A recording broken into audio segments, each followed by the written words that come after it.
Hello, my beautiful listeners and viewers. I welcome you all to another exciting and educative edition of the show. You know how we do it on the show now. No darling. This show is where we discuss social and real life issues, societal and human issues with a view to profiling solutions. I am your host with the most, Amarachi. DNA. On this edition, we'll be discussing DNA. Why not? What is DNA? Deoxyribonucleic acid, abbreviated DNA, is the molecule that carries genetic information for the development and functioning of an organism. It determines the makeup of all living cells and many viruses. The truth is that no two individuals on Earth have the same DNA, with exception to identical twins, triplets, quadruplets, and so on.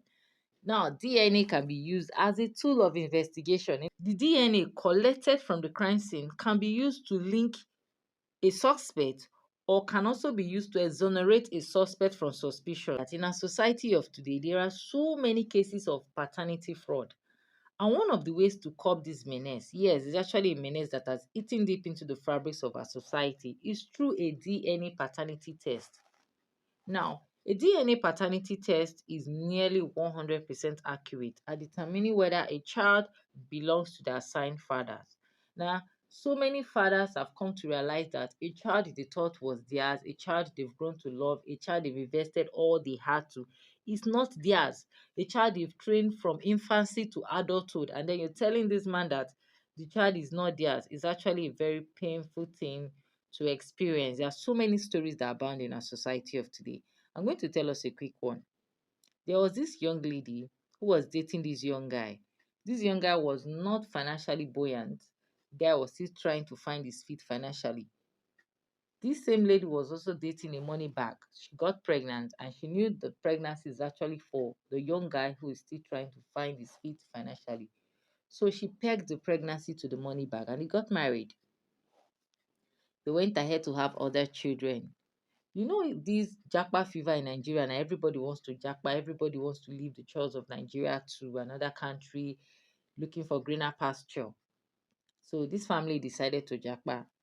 And in japaing, they have to conduct DNA to be very sure that they are the parents of the children they want to japa with.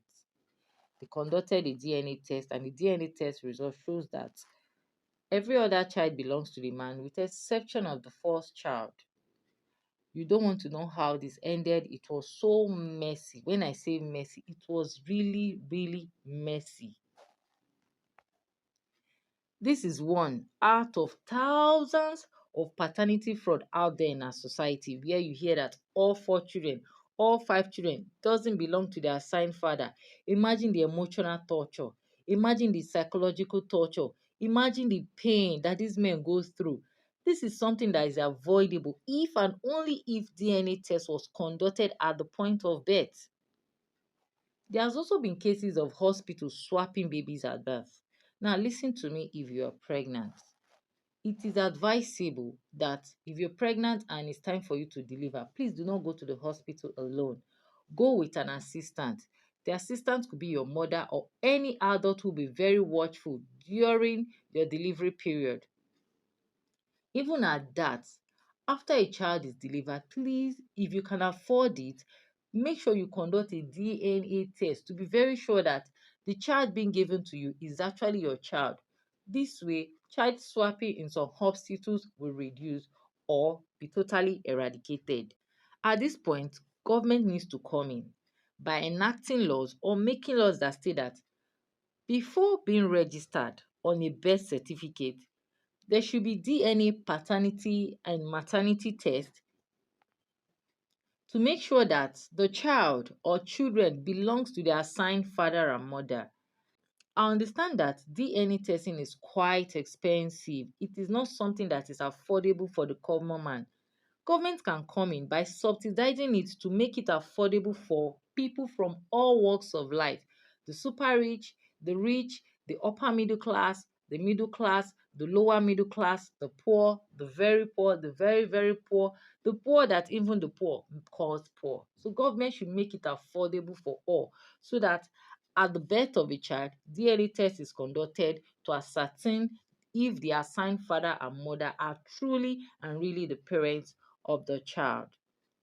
As a father, what do you do when you find out that a child you have trained from infancy to adulthood, from infancy to teenage years for 2 years, 3 years is not your child?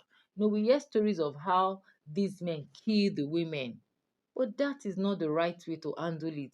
Killing this woman, two wrongs cannot make a right. You're making those innocent children orphan. And trust me, if you kill the mother of those children, you are not going to escape the full wrath of the law. The wrath of the law is going to come heavily upon you. Killing her will also lead to you destroying your own life. So the best thing to do when you find out a child is not your child is to call your lawyer, speak to a lawyer, or better still, speak to a counselor or a therapist, or better still, walk away. I know it can be very painful, it can be very traumatizing, but then please do not take the laws into your hands by killing the mother of these children. You have no right to do that. Walk away, talk to a lawyer, talk to a therapist, talk to a counselor, talk to somebody, or just walk away and be gone. You have grown to love this child. You've always seen this child as your own. Now, circumstances is saying that the child is not yours. Nothing should change. A child is a child. The child is yours.